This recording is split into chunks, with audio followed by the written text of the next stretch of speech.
आज के इस कार्यक्रम में मेरे साथ उपस्थित संसद में मेरे साथी और मेरे वरिष्ठ सहयोगी भारत सरकार में मंत्री श्री भगवंत खुबा जी, जो आप सबके बहुत ही लोकप्रिय सांसद हैं, हमारे अध्यक्ष शिवानंद जी मटालकर जी, और हमारे यहाँ बीदर क्षेत्र से हमारे प्रत्याशी श्री ईश्वर सिंह ठाकुर जी, और यहाँ उपस्थित बीदर के सभी वरिष्ठ सज्जन वृंद। मेरा ये सौभाग्य है कि मुझे आज बीदर में, जो बीदर शहर के और इस क्षेत्र के जो समाज के प्रतिष्ठित और जो समाज को चालना देने वाले ऐसे वरिष्ठ सज्जन वृंद के साथ मिलने का सौभाग्य मिला।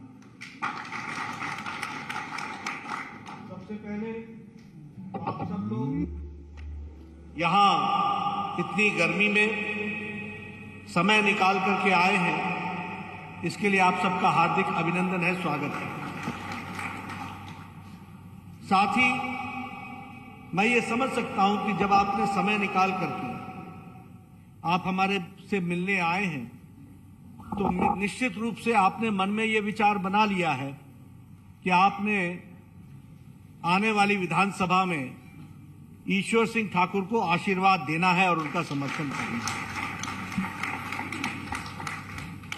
ये तो मैं समझ ही सकता हूं, क्योंकि आप इतनी गर्मी में समय निकाल के आए तो आपने आशीर्वाद देने का तो मन बना लिया है।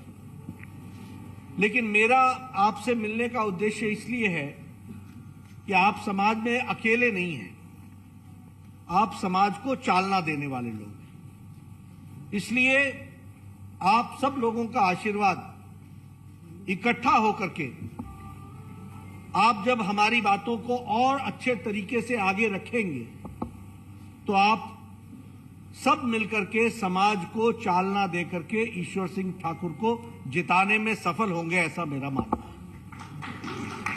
और इसलिए आप सबका आशीर्वाद हमें प्राप्त होगा, ये मैं मानता हूं। ये चुनाव की बेला है और चुनाव का समय है। हर एक पार्टी अपने अपने ढंग से अपनी अपनी बातों को रखने का प्रयास करती है। कुछ बातें मैं भी आपके सामने रखूंगा। आज मुझे रामकृष्ण आश्रम में विवेकानंद जी के आश्रम में जाने का सौभाग्य मिला। वहां गौ पूजन का भी मुझे मौका मिला। तेरे इस छोटे से ढक्कन से मेरे पूरे कपड़े महक जाते हैं। तेरी झाग से मेरे पूरे कपड़े साफ हो जाते हैं। Oswal detergent liquid. और जहां भी मैं जाता हूं तो सभी मठ मंदिरों को, वहां हमारे साधु संत से मिलने का, महास्वामी जी से, स्वामी जी से मिलने का मैं अपना उद्देश्य समझ करके और अपना जिम्मेवारी समझ करके मैं करता हूं। तो सबसे पहले जब मैं यहां आया हूं तो सभी आश्रमों को, सभी मठ मंदिरों को, सभी स्वामी जी को पूजता हुआ, नमन करता हुआ अपनी बात को प्रारंभ करता हूं। मित्रों, जब हम चुनाव की बात करते हैं तो एक तरफ कांग्रेस पार्टी है, एक तरफ भारतीय जनता पार्टी है। जब मैं कांग्रेस की बात करता हूं तो हम सबको ध्यान में आता है कि उन्होंने जब से आजादी से लेकर के आज दिन तक समाज को बांटने का ही काम किया है। कभी नॉर्थ साउथ में बांटा, उत्तर दक्षिण में बांटा, कभी भाषा पर बांटा, कभी इलाके पर बांटा, कभी गांव को गांव से बांटा, कभी धर्म के नाम पर बांटा, कभी पूजा पद्धति के नाम पर बांटा, और कभी इलाके को बांटा। बांटते बांटते वह खुद भी इतने बट गए कि उनके पास कुछ रहा नहीं। और कहने के लिए मैं नहीं कह रहा हूं, मैं आपको बहुत दूर नहीं ले जाऊंगा, लेकिन आप बताइए, तमिलनाडु से कांग्रेस पार्टी 60 वर्ष हो गए, जो पांव उखड़े सो उखड़े सो उखड़े सो उखड़ ही गए। केरला में अब छोटे होते चले गए और आज लगभग 8.5 साल से सरकार से बाहर। आपने तेलंगाना और आंध्र बनाया, न तेलंगाना में रहे न आंध्र में रहे, तो आप बांटते बांटते खुद बट गए।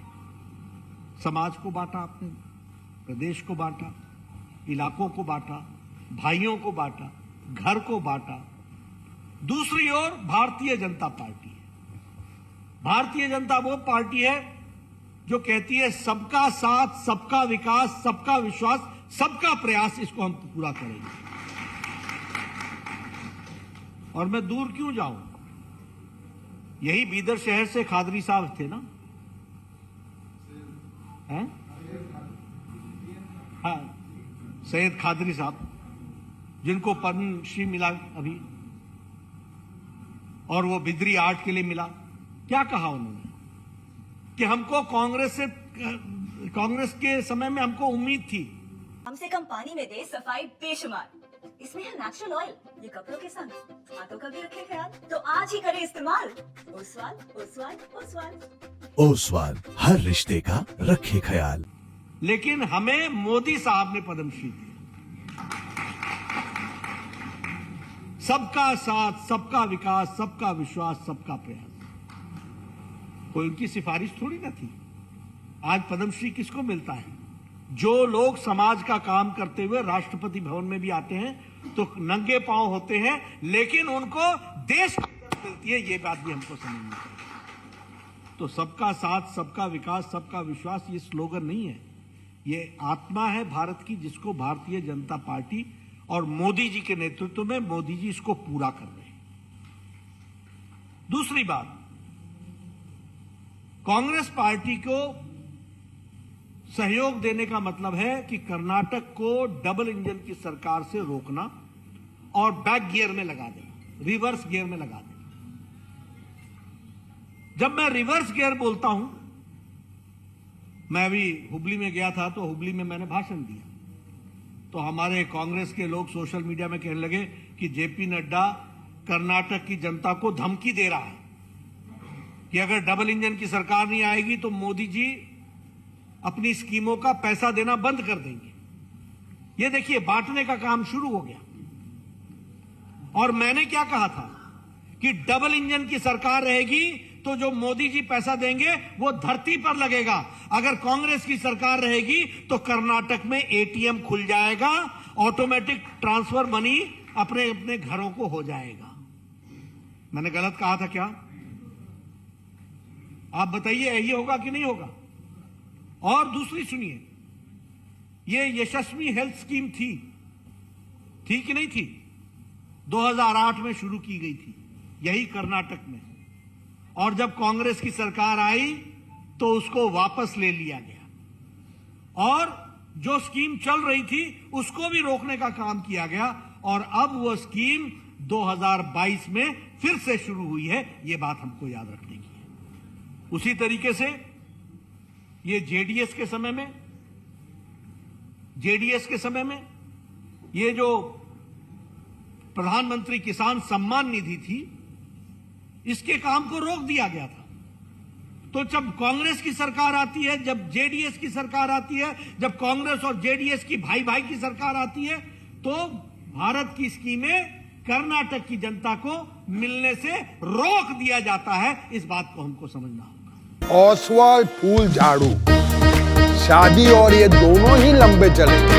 ओसवाल फूल झाड़ू, ओसवाल, हर रिश्ते का रखे ख्याल। और इसीलिए मैं बार बार बोलता हूं कि डबल इंजन की सरकार लानी आवश्यक है। उसी तरीके से अगर मैं बात करूं और आपको स्कीम के बारे में चर्चा करूं, अभी अभी प्रधानमंत्री जी ने शिमोगा का एयरपोर्ट का उद्घाटन किया। काम कब शुरू हुआ था? 2008 में। रोका किसने था? जेडीएस की सरकार ने रोक दिया। 2013 में काम रुक गया और ये सिद्धारमैया की सरकार आई, रुक गया, कोई काम नहीं हुआ।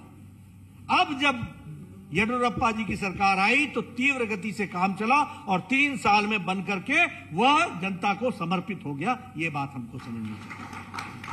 मैं ये सारी बातें आपको इसलिए कह रहा हूं क्योंकि विकास का नाम भारतीय जनता पार्टी है और विकास पुरुष हैं, विकास के दृष्टि से देखने वाले हैं, तो भारत के यशस्वी प्रधानमंत्री श्री नरेंद्र मोदी जी हैं। तो डबल इंजन की सरकार का मतलब क्या हुआ कि अगर हमको इस समय लाभ उठाना है तो यहां कमल खिलना चाहिए कि नहीं खिलना चाहिए? तो यही मैं आपसे बोल रहा हूं। और ये कांग्रेस वाले बोलते हैं कि कर्नाटक की जनता की बेइज्जती की जेपी नड्डा ने, धमकाया उनको कि मोदी जी का पैसा रुक जाएगा अगर कर्नाटक में कांग्रेस की सरकार आ गई। मैं ये नहीं कह रहा हूं, मैं ये कह रहा हूं कि कांग्रेस के लोग आएंगे तो ये रोक ही देंगे, ये नहीं चाहते हैं विकास करना, और जो पैसा होगा वो भ्रष्टाचार में जाएगा। इस बात को हमको ध्यान में रखना है। अभी देखिए, देश, आप सब लोग चर्चा करते हैं, आप सब लोग कहते हैं कि अभी जैसे मैं उदाहरण देता हूं आपको रोकने का काम के बारे में। अभी हमारे तेलंगाना में सरकार चंद्रशेखर राव की है, वहां प्रधानमंत्री आवास योजना रोक दी गई। छत्तीसगढ़ में कांग्रेस की सरकार है ना, कांग्रेस की सरकार। कांग्रेस का ही मंत्री आरोप लगा रहा है कि प्रधानमंत्री आवास योजना में वहां घपला हुआ है। उसी तरीके से आप देखिए, राजस्थान में कांग्रेस की सरकार है, दिया कुछ नहीं, लेने का काम किया।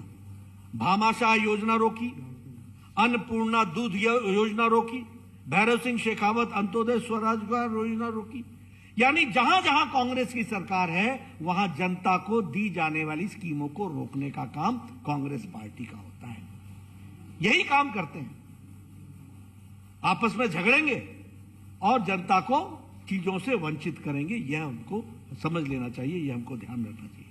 अब ये मैं ममता जी की सरकार की बात करूं, वहां इंक्वायरी चल रही है, प्रधानमंत्री आवास योजना का पैसे से पंचायत का चुनाव लड़ लिया, मनरेगा के पैसे से, और प्रधानमंत्री आवास योजना का पैसा यूटिलाइज नहीं किया। तो क्या आप ऐसी सरकार चाहते हैं क्या जो कर्नाटक के विकास में रोड़ा बने? अगर नहीं चाहते हैं तो डबल इंजन की सरकार, कमल के निशान पर बटन दबाना, ईश्वर सिंह को भेजना, यह हमारी जिम्मेदारी है। जब मैं ये कह रहा था कि हमारी भारत में की दुनिया में ख्याति बनी है, ये ऐसी नहीं बनी है। प्रधानमंत्री जी ने बहुत मेहनत की है।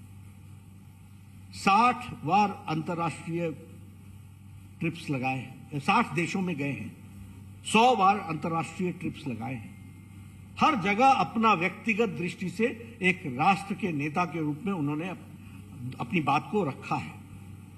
आपको जानकर के आश्चर्य होगा, मैं आपके सामने कुछ बातें बताना चाहूंगा। हमारा पड़ोस है नेपाल, 17 साल तक कोई प्रधानमंत्री नहीं है। ओसवाल फूल झाड़ू, शादी और ये दोनों ही लंबे चलेंगे।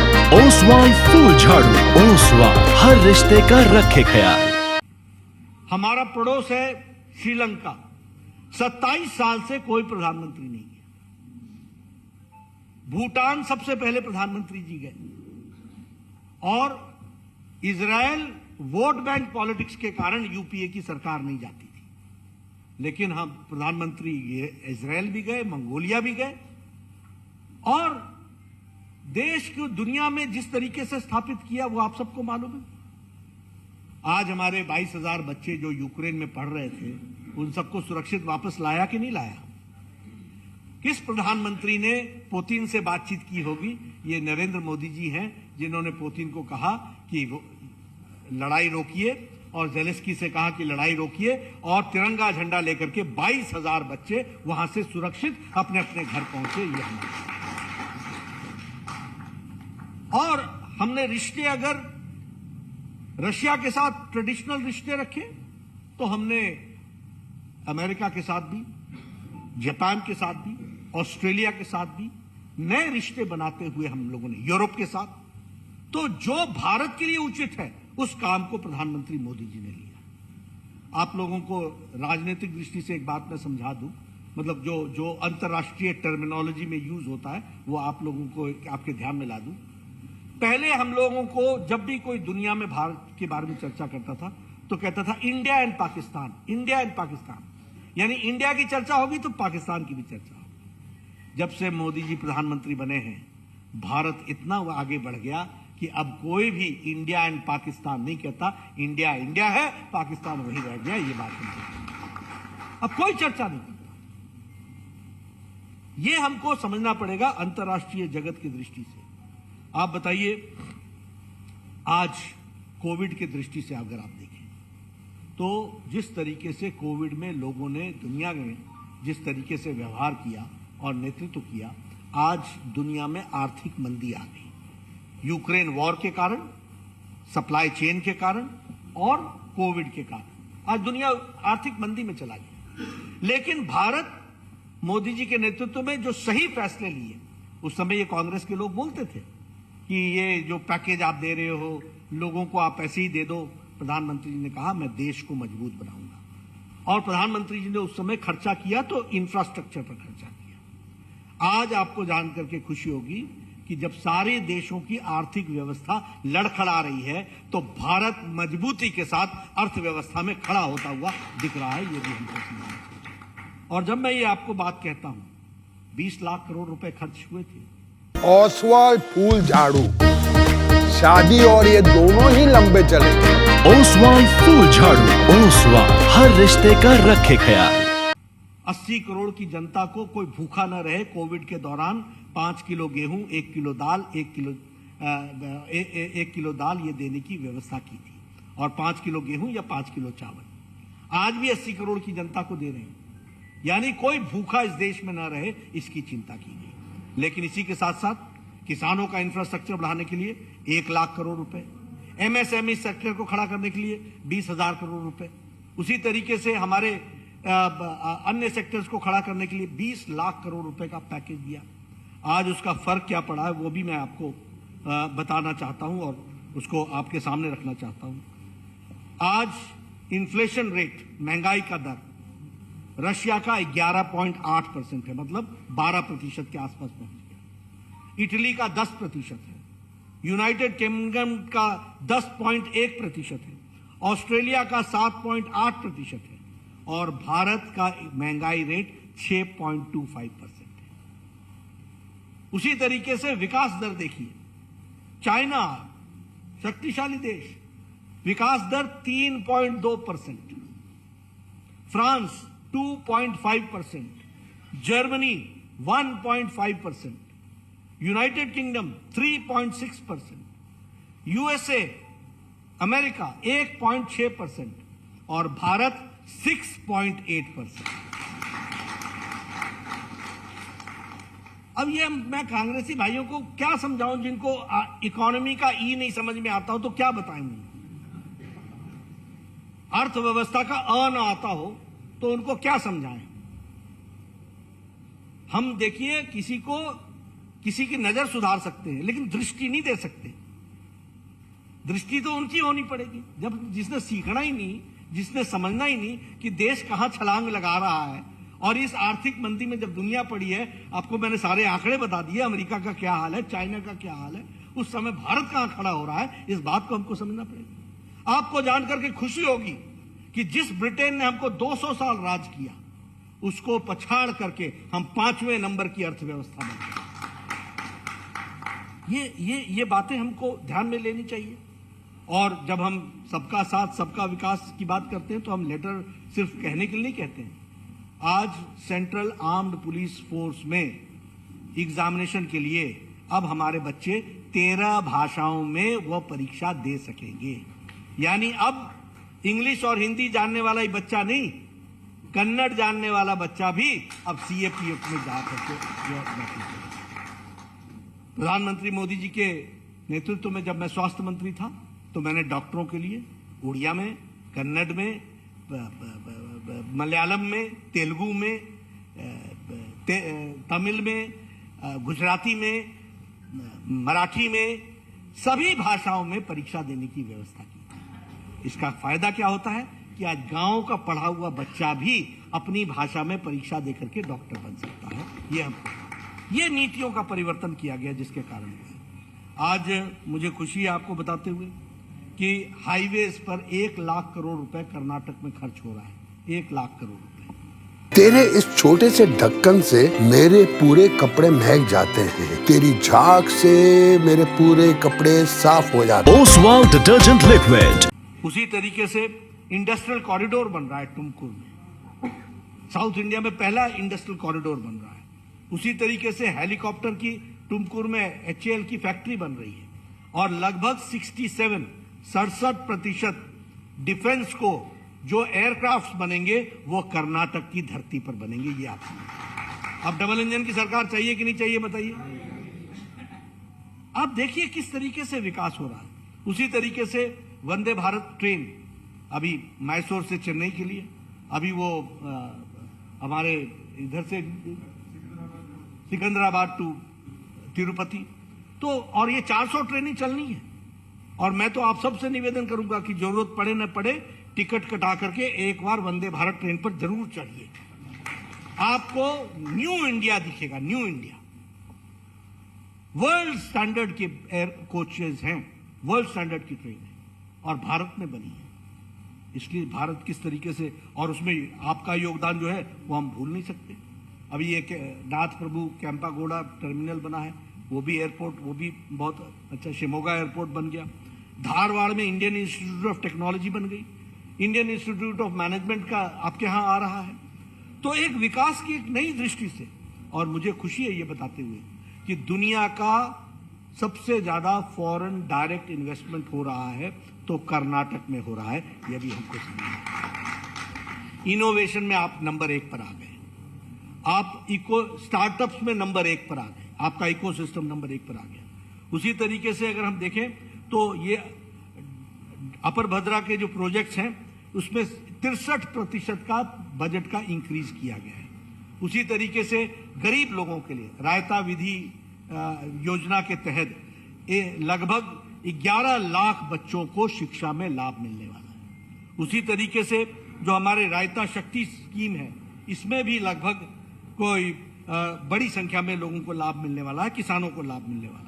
उसी तरीके से भूश्री स्कीम में, उसमें भी किसानों को लाभ मिलने वाला है। और आप बताइए, SC का रिजर्वेशन 2% बढ़ाया कि नहीं बढ़ाया? दलितों का 4% ST का बढ़ाया कि नहीं बढ़ाया? ओसवाल फूल झाड़ू, शादी और ये दोनों ही लंबे चलेंगे। ओसवाल फूल झाड़ू, ओसवाल हर रिश्ते का रखे ख्याल। वोकालिंगा के लिए और हमारे लिंगायत के लिए 2% बढ़ाया कि नहीं बढ़ाया? और अब DK शिव कुमार बोलते हैं हम ये रिजर्वेशन वापस लेंगे। लेने देना है क्या? आप बताइए, ये जो धर्म के नाम पर राजनीति करने वाले लोग हैं और जिन्होंने कहा कि हम रिजर्वेशन वापस लेंगे, किसका रिजर्वेशन वापस लोगे? किस कम्युनिटी का रिजर्वेशन वापस लोगे? समझाओ हमको, बताओ। ये लोग किस तरीके से, इनके हाथी के दांत खाने के और हैं, दिखाने के और हैं, ये बात हमको समझनी चाहिए। मैंने आपके सामने हाईवे की बात की, आपके इंडस्ट्रियल कॉरिडोर की बात की। मैं आपके सामने आम गरीब आदमी की बात भी करना चाहता हूं। आज मैं गरीब कल्याण अन्न योजना में 80 करोड़ की जनता को जो हम राशन दे रहे हैं, उसमें 4 करोड़ गरीब जनता हम जो है वो हमारे कर्नाटक में है, जिनको यह प्रधानमंत्री गरीब कल्याण अन्न योजना मिल रही है। उसी तरीके से जल जीवन मिशन में जहां 8 करोड़ घरों को हम जल पहुंचा रहे हैं, नल पहुंचा रहे हैं, तो उसमें से 40 लाख जो परिवार हैं वो कर्नाटक के हैं, जिनको फायदा मिल रहा है। उसी तरीके से स्वच्छ भारत में अगर 11 करोड़ इज्जत घर शौचालय बनाए गए हैं तो 27 लाख टॉयलेट्स कर्नाटक में बनाए गए हैं। प्रधानमंत्री उज्ज्वला योजना में जो गैस का कनेक्शन दिया गया है, उसमें 9 करोड़ 50 लाख लोगों को दिया है देश में, और उसमें से 37 लाख 48 यानी 37.5 लाख लोगों को कर्नाटक में दिया गया है। वो भी हमको ध्यान। प्रधानमंत्री आवास योजना की बात मैं जरूर करूंगा, और प्रधानमंत्री आवास योजना की बात इसलिए करूंगा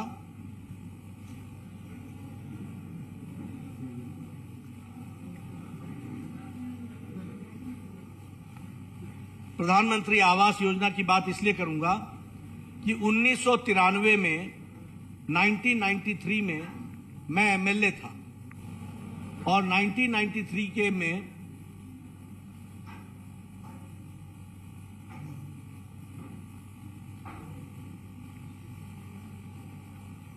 1993 में जब मैं MLA था तो मेरा ब्लॉक डेवलपमेंट ऑफिसर आके मुझे बोलता था कि आप बताओ, आपके एक पंचायत में एक इंदिरा आवास योजना का घर मिला है, किसको दूं मैं कहता था मैं क्या बताऊं, एक अनार 100 बीमार, एक इंदिरा आवास की योजना के घर को मैं किसको दूंगा, ये आप ही तय करो, मैं नहीं तय करता। आज प्रधानमंत्री मोदी जी आए हैं, प्रधानमंत्री आवास योजना में 4 करोड़ घर बने, 4 करोड़, और 9 लाख घर आपके कर्नाटक में बने। ये अंतर हो जाता है, ये हमको समझना चाहिए और इसको भी हमको ध्यान में रखना चाहिए। आयुष्मान भारत ये दुनिया का गरीब लोगों के लिए सबसे बड़ी हेल्थ स्कीम है दुनिया की।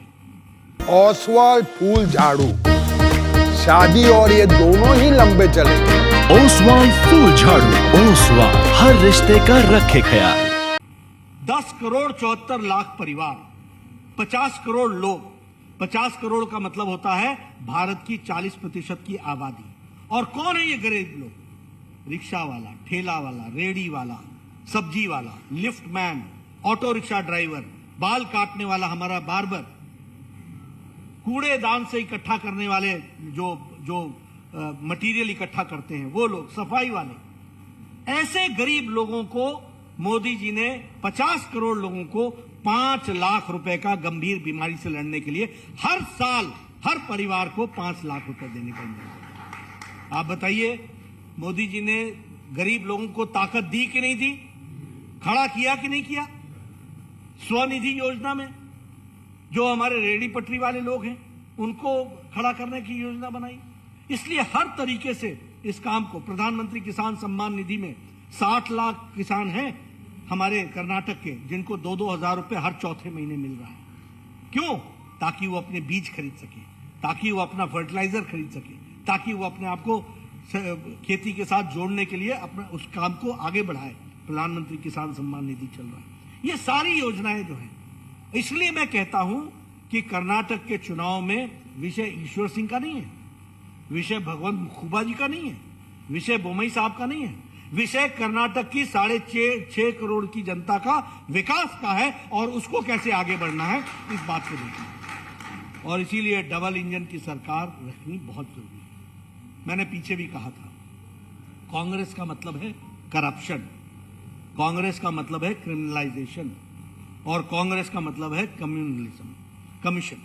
जब मैं ये कहता हूं तो मैं इसको पूरा भी बताना भी चाहता हूं। आप बताइए, ये मालाप्रभा कैनाल का जो स्कैम हुआ था 400 करोड़ रुपए का, कांग्रेस के रिजीम में हुआ था कि नहीं हुआ था? हुआ था कि नहीं हुआ था? ये अर्कावती स्कैम जो लैंड स्कैम हुआ था डी नोटिफिकेशन का, ये कांग्रेस के टाइम में हुआ था कि नहीं हुआ था? पुलिस रिक्रूटमेंट का स्कैम हुआ था कि नहीं हुआ था? टीचर्स रिक्रूटमेंट का स्कैम हुआ था कि नहीं हुआ था? तो कांग्रेस का मतलब करप्शन। उसी तरीके से आप देखिए, एक कमीशन की जब मैं बात बोलता हूं, एक एक्स एमपी मीडिया का इंचार्ज मंच पर से माइक से बोल रहा है कि हमारा अध्यक्ष 10 से 12% कमीशन लेता है। यह कमीशन है कि नहीं है? खुद ही बोल रहा है। यह कर्नाटक की स्थिति है। और अगर मैं क्रिमिनलाइजेशन की बात करूं तो क्या यह सच्चाई नहीं है कि ये लोग हुबली वायलेंस के लोगों के साथ खड़े रहे कि नहीं रहे? कांग्रेस खड़ी रही कि नहीं रही? कांग्रेस ने उन लोगों का साथ दिया कि नहीं दिया जो लोग ये वायलेंस कर रहे थे? उसी तरीके से कुकर ब्लास्ट को लोगों को बचाने के लिए डीके शिव कुमार ने स्टेटमेंट दिया था कि नहीं दिया था? कुबा साहब, मैं सही बोल रहा हूं? उसी तरीके से सिद्धारमैया ने पीएफआई के 175 केस वापस लिए कि नहीं लिए? 1750 लोगों को जेल से छुड़ाया है कि नहीं छुड़ाया है? जब हमारी सरकार आती है तो हम पीएफआई पर बैन लगाते हैं और समाज में शांति लाते हैं, और अब वो बोलते हैं कि हम पीएफआई से बैन उठाएंगे। ये आप बताइए, वो क्रिमिनलाइजेशन कर रहे हैं कि नहीं कर रहे हैं? उसी तरीके से ये जो पीएफआई वाले हैं वो समाज को बांटने का काम कर रहे हैं कि नहीं कर रहे हैं? अभी ये बोल रहे थे कि हम SC ST का रिजर्वेशन को हम रोल बैक करेंगे। होने देना है क्या? होने देना है? तो नहीं होने देना है और विकास की ओर चलना है। तो हम एक बात को ध्यान में रखें कि भारतीय जनता पार्टी की डबल इंजन की सरकार, मोदी जी की सरकार हमें चाहिए। और इसलिए ये विषय हमारा इंडिविजुअल का नहीं है, ये कर्नाटक के हित के लिए है। और मैं आपसे अपील इसलिए करने आया हूं, आप सब सज्जन वृंद हैं, आपके समाज में पैठ है, आपके समाज में लोग सुनते हैं, इसलिए आप मेरी बात आगे जरूर लोगों को बताएं कि न जात पर न पात पर वोट जो है वो हमने कमल के निशान पर डालना है। और वो इसलिए करना है कि हमको कर्नाटक का विकास चाहिए। और सबको साथ लेकर के चलने की ताकत भारतीय जनता पार्टी में है। इस बात को आप समझिए। सबके साथ सबको लॉ एंड ऑर्डर को मेंटेन करते हुए विकास को आगे बढ़ाना ये हमारी जिम्मेवारी है। आप सब लोग मेरी बात को गौर से सुना, उसके लिए आपका धन्यवाद। और आप इस चुनाव में हमारे को समर्थन दें, ईश्वर जी को चुनाव जिताएं। इन्हीं शब्दों के साथ बहुत बहुत धन्यवाद। ಧನ್ಯವಾದಗಳು ಮಾನ್ಯ ರಾಷ್ಟ್ರೀಯ ಅಧ್ಯಕ್ಷರಾದ ನಡ್ಡಾಜಿ ಅವರಿಗೂ। तेरे इस छोटे से ढक्कन से मेरे पूरे कपड़े महक जाते हैं। तेरी झाग से मेरे पूरे कपड़े साफ हो जाते हैं। Oswal detergent liquid